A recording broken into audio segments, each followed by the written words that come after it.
My number one thing, I think, is building a network of trusted advisors and friends, because there is nothing more powerful than being able to pick up the phone and call other people who you trust, who either been there or they're with you right now, and talk through what's going on. And I can tell you, like, in particular during, the early part of this COVID situation, it was like I was talking to every CEO friend I had, and we were all in it together. No one's been there before.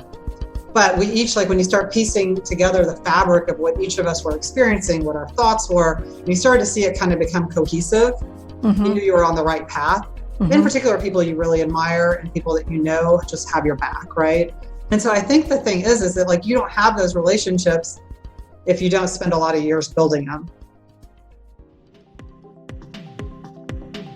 Welcome to the In Factor. Conversations about how great entrepreneurs started, stumbled, and succeeded. I'm Rebecca White, and joining me today is Crystal Morris, the president and founder of Gator Cases, one of the leading manufacturers of case solutions for the music and pro audio industries. In this episode, Crystal shares how she transformed Gator from a small family business to become a global leader in music equipment cases. Please enjoy this episode with Crystal Morris. So Crystal, it's so exciting to have you today with me on In Factor. Thank you for taking the time to talk to us. Absolutely. I'm so excited to be here. You are the CEO of Gator Cases. And Gator Cases started about 20 years ago with a small offering of plastic guitar cases. And now you're an international company offering over 1,000 case and bag solutions for the music industry. And I think you and your father were in this business together. Can you tell us a little bit more about the company origins and where you're headed now? Sure. So I was lucky enough. My father actually had been in the music industry for 20 plus years before, and we had worked a little bit together after I got out of school and actually moved to Tampa. Had gone back to school, and we saw this opportunity to get in the case business. So literally I was in graduate school and I was taking some accounting class, and they were teaching about the variable cost model. And I was like, Dad, we could start this business from nothing. We can outsource everything. And of course he had, all this great industry knowledge and relationships that we could capitalize on. And so literally around a kitchen table, we came up with the idea of what we were going to do, came up with the name. My mom to this day still claims she came up with it. All we know is we wanted a name that was something tough, say our product was going to be tough and like a fun logo. And we went to a trade show with, at that time, literally 5 guitar cases. So that was the start of it. And then just, over the years, we just kept adding more products, more categories, really looked at all the different ways to manufacture things. So we started out with doing plastic products, and we went into everything from woods to sewn products to all different types of plastic molding into different segments. So like I said, we started with guitar cases, but today a huge portion of our product has to do with audio, visual, recording, pro audio. So all sorts of different categories. And then we also started expanding into kind of products that were similar. So anything like, for example, we made a speaker bag, but now we also make the stands to go with it, or mic stands, things like that. So that was a little bit about kind of the product offering. A couple of years ago, we actually bought a company called Levy's Leathers out of Canada that makes guitar straps, mostly guitar straps. We also make slings for rifles. And so that's been another really interesting adventure, kind of going down the same channel. And I guess kind of the other kind of part of the question was about, working with my dad. And what was amazing is we started together. Obviously I was young, he had all this experience. He was just such a great serial entrepreneur kind of personality. We always joked he had this giant calculator on his desk, because anything that seemed reasonable, you could just double it a few times, and that would be the goal he would set. So really privileged to have a lot of years of working with him. And then, it's been quite a few years now. Unfortunately, he passed away, and kind of has, led to my progression with running the company, and really hopefully getting to honor all the great entrepreneurial spirit that he taught me. Oh, I love that story. My mom was my entrepreneurial muse, I guess. So I totally get it. And that I love the story. So you were in college actually and came up with this idea. Did you always want to be an entrepreneur? Your dad was a musician, and I think you told me that wasn't necessarily, although you Yeah. love the music industry, you didn't come to it from the background of being a musician, right? But No, so actually, so my dad wasn't particularly a musician, but he originally was always on the audio side. oh, First okay. things he did was actually like in recorders in the like recording recorders in the 1960s. But he had worked in the industry and owned several other companies. And from like when I was small, I would go to trade shows with him and I'd be like the greeter that would like, check people off as they came for appointments. So I think I just grew up around the industry, loving the people, knowing the people. So I guess I just have such a passion for it. But I don't know if I really ever planned to do this. I mean, I can remember at one point in time, I thought I wanted to be a lawyer. And then I thought I wanted to be in sales. After I got out of college, my dad sent me on what he said was his like real life MBA. And I worked in all these random companies and traveled. So I don't know. It's just like it was one of those situations where kind of opportunity came. He actually had a business at the time where he was kind of like an international rep, and he repped a case company, and they had parted ways, and we thought we could do it better.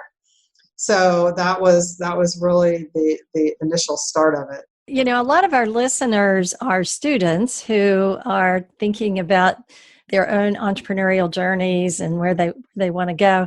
And I'm really intrigued by this idea that your dad sent you on the real life MBA, and the whole idea of that you had a lot of experience with this industry and sort of lived it. Could you talk a little bit more about that? Was it important to you Yeah, to have that? that's a great question. Honestly, Rebecca, no one's ever asked me that before either, and I love it.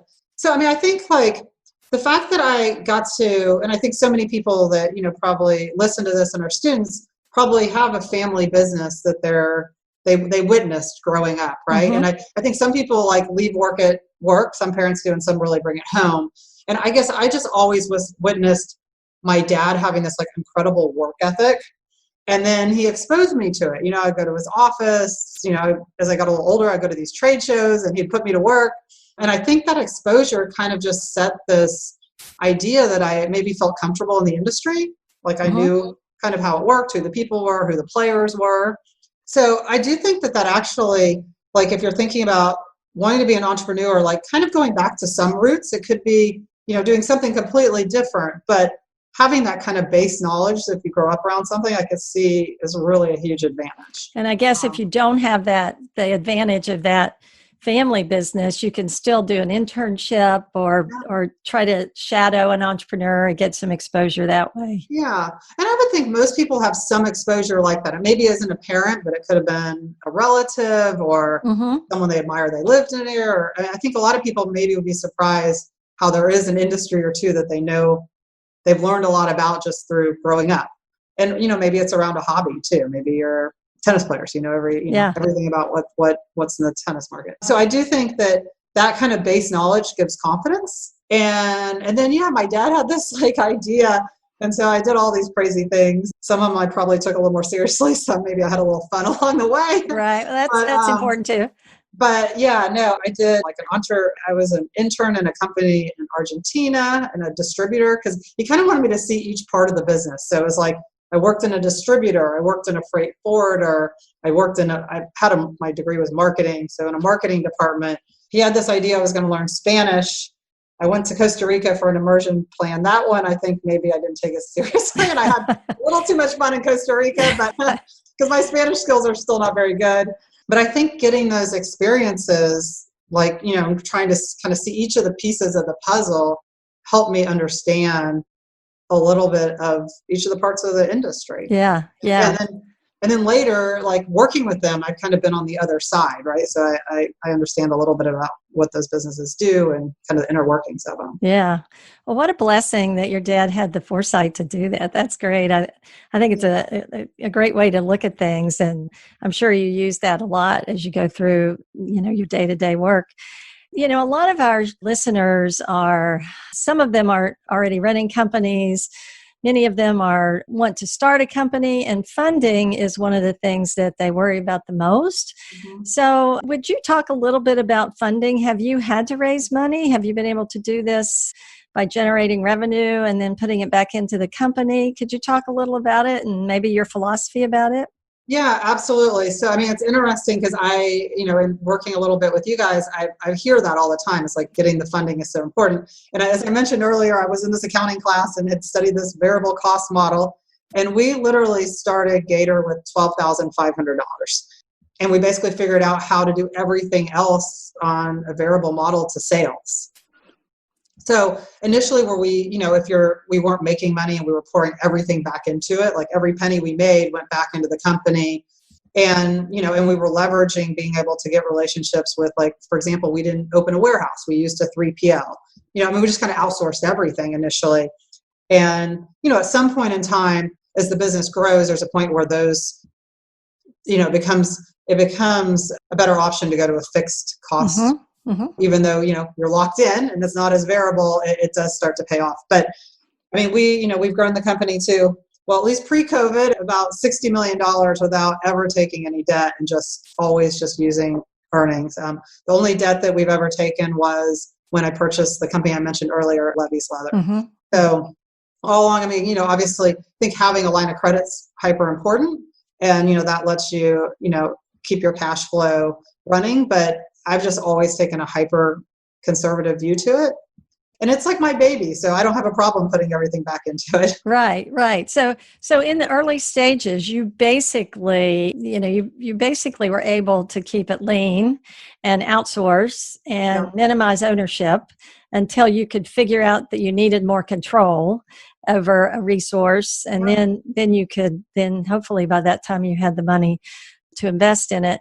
How did you manage your manufacturing early on with that kind of model? Did you? So one of the kind of at the very beginning, I would say one of our strengths and differentiators was our key competitor in this space of plastic cases was making them in California and in Mexico.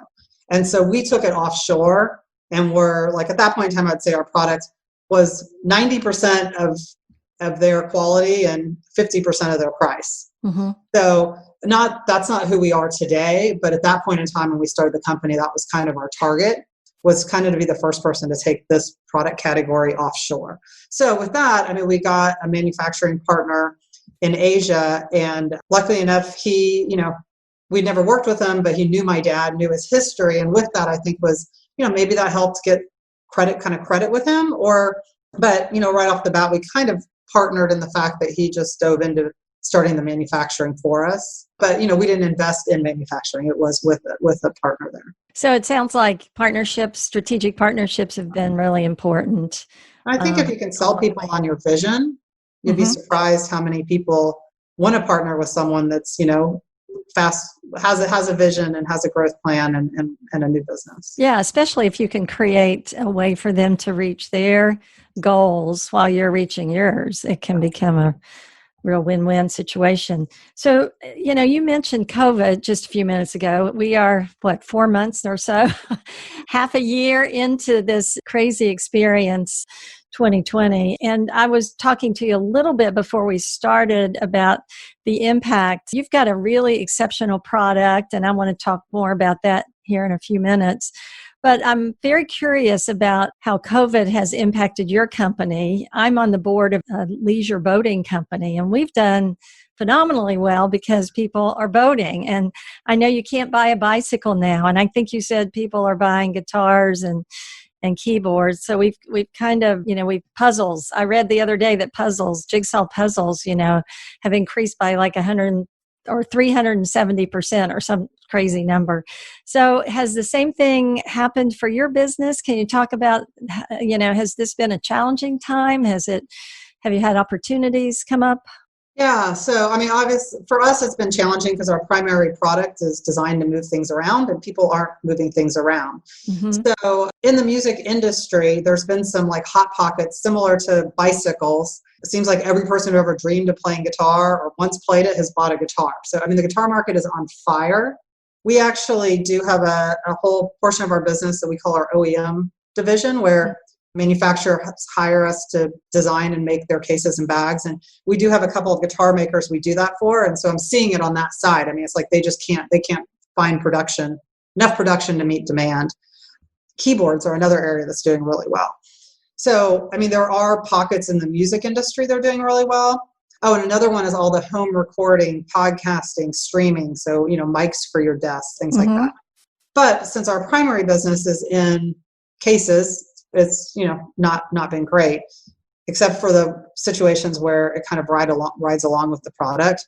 Luckily, we had, over the years, really diversified our product offering, and we do have some things that are designed for in-home, both even like mostly within our stand line, for example, like guitar hangers, all the different types of mic stands that you see on desks now for people who are doing podcasts or even just working from home. So some of those products are doing outstanding, but the challenge as a business owner, and we have over 1,000 SKUs, is we're trying to manage our inventory smart before all this happened. Mm-hmm. And so these things where we saw like our bread and butter that we always had tons of inventory on basically turned off, like no one's buying them. And then these things that were like, decent performers for us in the past or, 400, 500% sales growth, we just didn't have them in the supply chain. So that's been a little bit of a battle. Oh, it's interesting because it's like lucky and maybe, an interesting lesson is a lot of times people stick to their core, and obviously our core is bags and cases, but over the years we've done these little areas we've expanded. And if it wasn't for them, we would be in really hot water. Those are the areas that actually are doing great. So like the stands, the other one that's doing fabulous is my guitar strap business, Levy's out of Canada. I mean, we can't make enough guitar straps. So I think all these people that are buying guitars for home, they need a strap and maybe don't need a bag or a case. So yeah, it's been challenging and definitely a lot of challenging business decisions along the way. I mean, I think if I look at my career, I think there's 2 times that if you ask me like, wow, those are like those days that like move in kind of slow motion / you can't decide if it's like hyper fast or really slow. Obviously, when I lost my dad and kind of had that reality. And then the second one was when this COVID thing hit, and it's like you knew that you had to, or at least I felt like we had to act fast and we had to start cutting expenses because sales just literally, went almost to zero. And those are, really, really hard decisions when you've spent years with the primary goal of building an amazing team and then really knowing you're having to downsize that team. Mm-hmm. It was definitely some of the hardest weeks that I've ever had to experience in business. Yeah, there was in our local business paper, I think there was some research, and it was talking about the number of especially small companies that don't have enough cash to get them through more than one more month. And, I know we're going to lose some companies. Hopefully people have, like you, been able to diversify. I think that's a really important point you made, that the things that you don't really expect sometimes carry you through these economic periods that are so tough. If on some of the boards that I serve on, we've talked for several years about what the next recession is going to look like. And nobody could have predicted that we were going to have this kind of an economic period. No. And so no matter what the last one looked like, this one's completely different. I mentioned the leisure boating, and, the last one was so different for us because the leisure boating industry has done really well during this time period. But, during the last economic recession, not so much. So it's kind of an interesting phenomenon. As you think about you mentioned those 2 times that were really tough. And, one of the things that prompted me to start this podcast was to dig in a little bit deeper on this whole concept of resilience and kind of, staying the course during these rough times. Do you have any, you've already talked about a couple of tough times, how do you manage to get through that? And do you have any suggestions or thoughts on how a young entrepreneur might sort of build some resilience or at least prepare for these kinds of times? Yeah, I mean, it's interesting when you started asking me that question. I was thinking through it. I mean, my number one thing I think is building a network of trusted advisors and friends, because there is nothing more powerful than being able to pick up the phone and call other people who you trust, who either been there or they're with you right now, and talk through what's going on. And I can tell you, like, in particular during, the early part of this COVID situation, I mean, it was like I was talking to every CEO friend I had, and we were all in it together. No one's been there before. But we each, like when you start piecing together the fabric of what each of us were experiencing, what our thoughts were, and you started to see it kind of become cohesive, you knew you were on the right path. In particular, people you really admire and people that just have your back, right? And so I think the thing is that like you don't have those relationships if you don't spend a lot of years building them. And you start, that's if you just wait till the time you need it to call, that's not Right. the kind of relationship. So I think getting really involved in business groups, networking groups that have like small forums. Like I know, like I personally am very involved with YPO. I think like EO is another great one. There's just so many organizations for females. There's a lot of great entrepreneurial female organizations. But I think really investing in building at least a handful of super strong relationships bring that resilience. And if you're a young entrepreneur, those relationships could come from family members. They could come from, people that trusted. I know, I think I mentor, so I don't know how many as in particular young female, my personal friends' children, I mean, they're always like, and there's I would always talk to anyone, go on walks, lunch, whatever it takes, to help get through those times. So I think that, kind of looking at your network overall, and then building it and not being shy. Like sometimes I think people are embarrassed to call and say like, hey, I got a problem or I'm not sure what to do. And I think most people are thrilled to have someone call and want to discuss it. I think that's great advice. That trust that you build up over time is really important. And it's great advice not to wait until you need it to start calling on people. And it's true now that we're doing so much remotely too, all this, working remotely and communicating remotely. And if you've built up that trust, it really helps. Is much of your workforce working remotely now? Are you? Yeah, we are like a hybrid because, some places like our facility in Indiana, we first of all make things there. So you have to have people there to make it. And then we also have distribution centers that takes people to do it. Here in Tampa, we're kind of a hybrid approach with some working from home, some coming in, and then some kind of coming in for critical meetings. And actually, I think it's working really great. But I think you said something really important, and it's kind of like this time of this remote working, not being able to see people in person, you're kind of riding the coattails of these long-term relationships. So I know like right now, like a week ago would have been like a big trade show for us, right? And that would have been a time we saw all these customers and got together. And I think it's okay to miss it for a year because we've spent so many years building that relationship. Now, I personally was on a mission to do something hyper creative to make up for it. And I felt like most people were going to get on a Zoom and like do some PowerPoints, like, hey, here's what we have, PowerPoint presentation. Or I heard, people are getting on a Zoom and like holding up the widget and saying, hey, look, what do you think? So we wanted to do something really different. So we are actually putting on like an entire production, like almost like a mini TV program. Oh, wow. Doing. So they're very similar as we could get to being in person. And I believe playing to our strengths of just really good relationship building. And plus, I mean, honestly, it's been, such a hard time and everyone's on edge. And we've had more fun putting this thing together. We ended up doing remember the Golden Girls? Probably many people have never heard of the Golden Girls. I do. Our listeners may not. Yeah.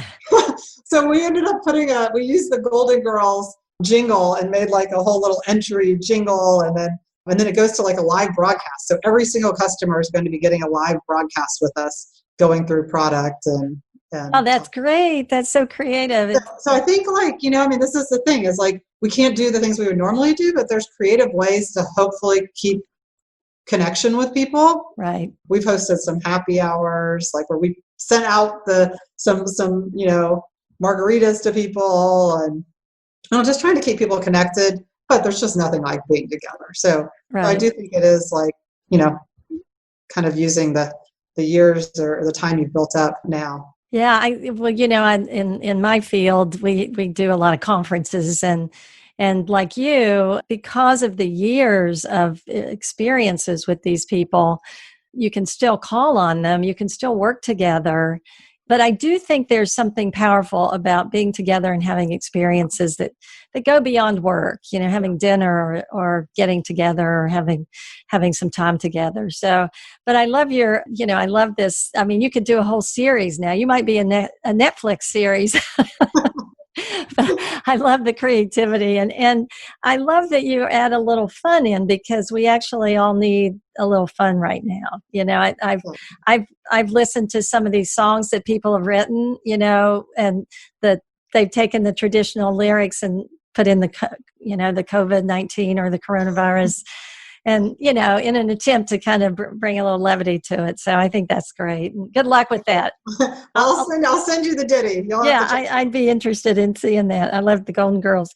So in some ways, I like to think of Gator Cases as kind of a David and Goliath. You entered into an industry where there's some really big names competing with Gibson, Fender, Yamaha. They do cases, right? And they do straps and some other things. How have you managed to compete as a smaller company, at least initially? Yeah, well, so to me, every one of those are a potential customer.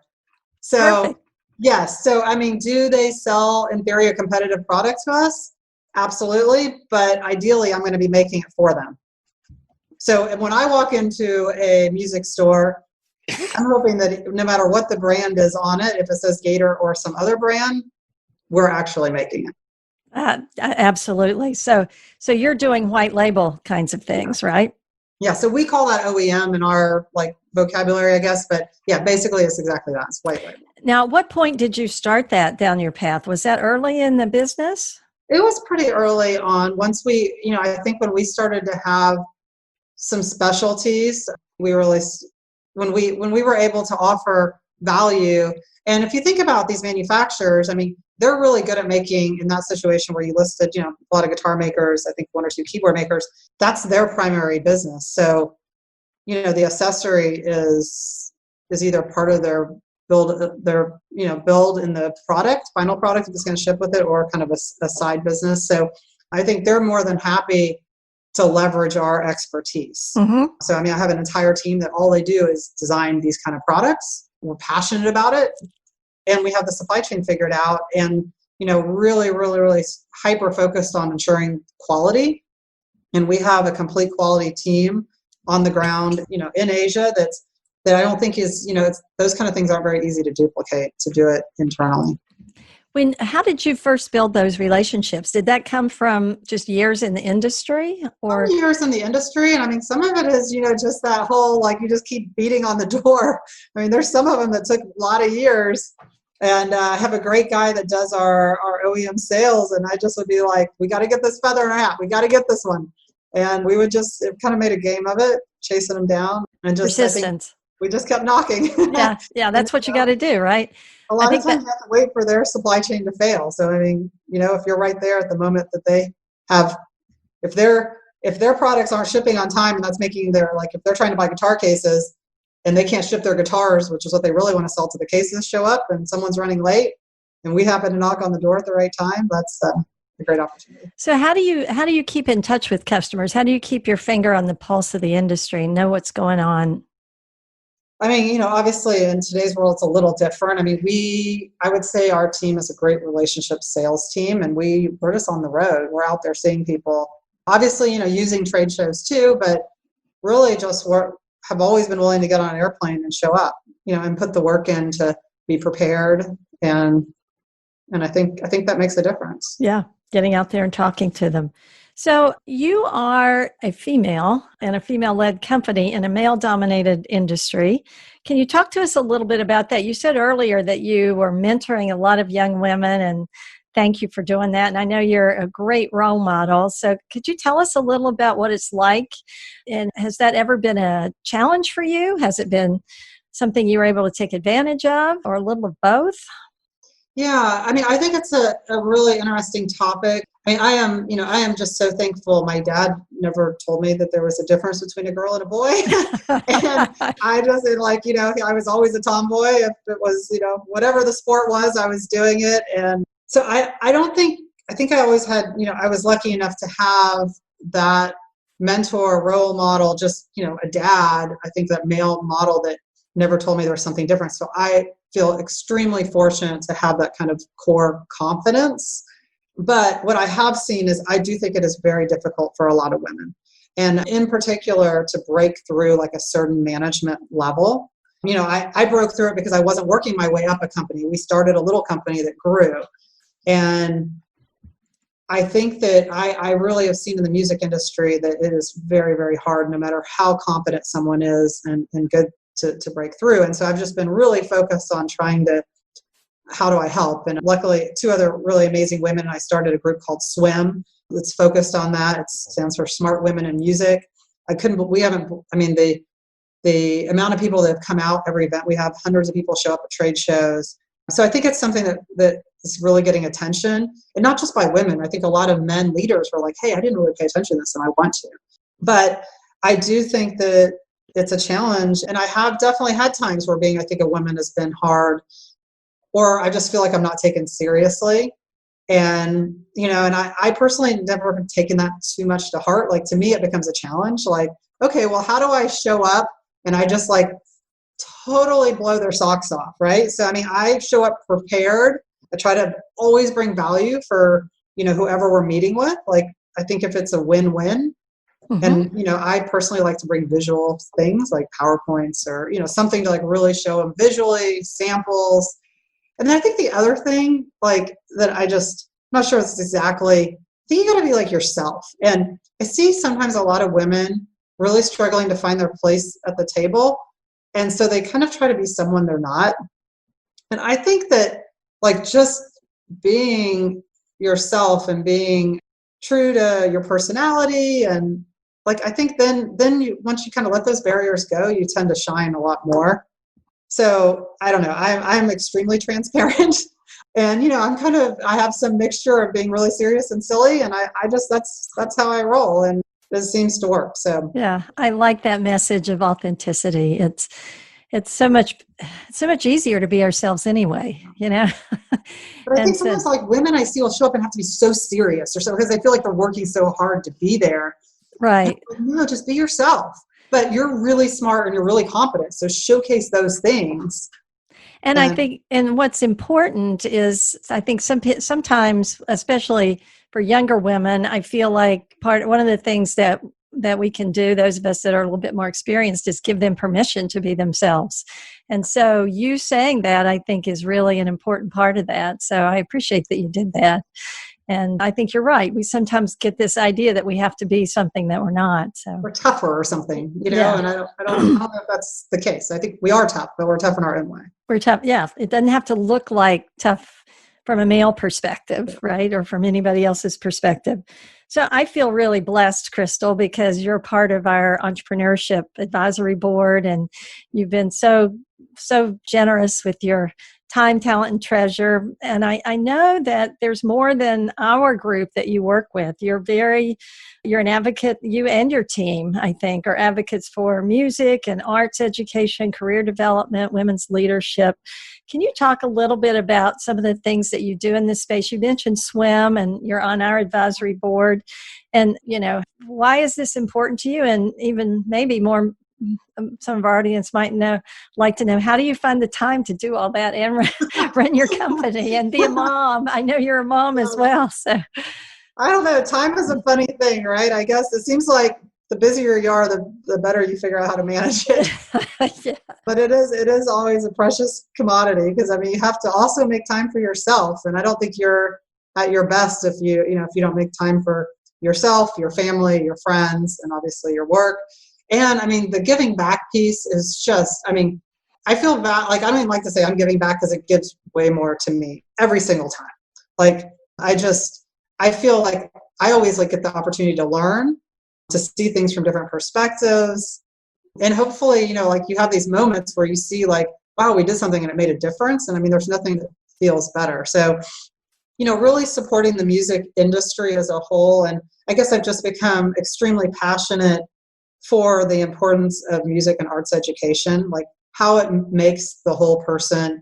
How many people, when I've been involved with some of this advocacy work, go back to how they found their friend group, how they found confidence, all came from being part of band or music. And I just think it's it's hyper important. So I spend a lot of time advocating for that, going to up to every year I go on a trip to do advocacy at Capitol Hill. Done some fun things like even locally to kind of support this effort. We took the Boys and Girls Club that's near our office and went in and just absolutely, it was like one of those shows where they go in and like, totally a complete redo. They had a little room that had some like old music gear kind of thrown in it, and our entire team redid this room and just made it so cool. And we added all the right instruments and got it working. And then, before COVID happened, we were actively going in there supporting the room. So I think a lot of times people donate the gear, but they don't donate the time to help the kids learn how to use it. So the entire Gator team is rotated going in there and helping them use the gear. And then just on the entrepreneurship, women leadership side, I feel like if I can lend any of my experience and, help maybe give someone a couple shortcuts along the way, I would love to do that. And honestly, I've been so lucky to have so many people do that for me. If I have the opportunity to give that back, it's awesome. Yeah, it sounds like you talked about authenticity and now you're talking about gratitude, and we talked about networks and resilience. A lot of really great lessons in all that. Thank you. Thank you for sharing all that. Thank you for taking the time to do this today. I love our conversations. I always learn something new every time we talk. So I really appreciate it. Before we close, though, I have one question that I ask everybody that comes on to my show, and I'm going to eventually compile all these. But if there was one piece of advice that you could leave with our listeners today, what would it be? I've already given a lot of great advice. And one I already gave. So you're going to have to figure out how to sparse this down later. But first is building relationships. And I guess there is a difference between a network and a relationship. And building relationships and doing it selflessly. So, it's not always that you have to get something in return to be doing it. And I think that building those relationships, it always comes back in spades, comes back in different ways. But I think if you selflessly build relationships, I think that it takes you the furthest. And that's both internal to your company and external. And I think the last thing is, like, if you just always do the right thing, like if you're at a point and you have to make a decision and you say, well, what's the right thing? Okay, I'm going to do the right thing. Even if it costs you a little bit more money, maybe cost you pride, whatever it is, you'll never look back and regret it. And I just think every time that I've reached some sort of, why in the road, you have to make a decision. If I go with that, do the right thing, it always seems to take me the right place. Great advice. Thank you for that. Crystal, how can our listeners connect with you, find out more about Gator Cases, and check everything out online? Okay, well, I guess LinkedIn's always an easy one. So you can find me, Crystal Morris, Gator Cases on LinkedIn. Our website is gatorcases.com. So it's probably be the two easiest ways. I'd love to get any messages, so please reach out. Thank you. Awesome. Thank you so much. This was so much fun.